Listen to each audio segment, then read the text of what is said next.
વિદ્યાર્થીઓની ઉત્તરવહીઓ લો ગાર્ડનની કચરા પેટીના કચરામાંથી મળી આવતા વિદ્યાર્થીઓમાં રોષની લાગણી ફેલાઈ ગઈ હતી।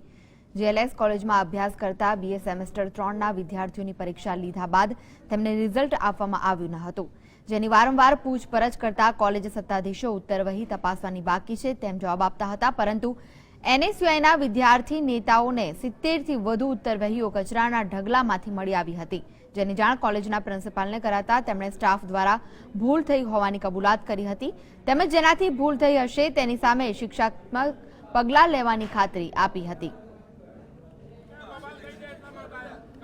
આ સપ્લિમેન્ટરી અત્યાર સુધી રિઝલ્ટ નથી આવ્યા તો પણ કોલેજવાળાને કોઈ ચિંતા નહીં। આ સપ્લિમેન્ટરી લો ગાર્ડન કૂડા કડકડ જ્યાં ફેંકે છે ત્યાં મળ્યા છે, 70 જેવા સપ્લિમેન્ટરી છે। વિદ્યાર્થીના ભવિષ્યને કોઈ પણ ચિંતા નથી, પ્રિન્સિપલ પાસે કોઈ રિઝલ્ટની કોઈ માહિતી નથી કોલેજ પાસે।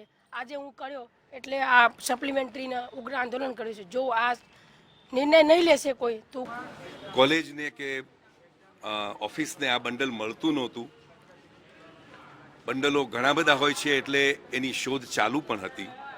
એ દરમિયાન આ મિત્રોને બહારથી આ મળ્યું છે એમ એ લોકો કહે છે, અને એની વાત સાચી છે કે એમની પાસે છે, એમને મળ્યું પણ છે, અને એ ભૂલ ઓફિસની, અધ્યાપકની અને સંસ્થાની એ ચોક્કસ ભૂલ છે, અને એને માટે અમે ચોક્કસ પગલાં પણ લેશું અને ઘટતું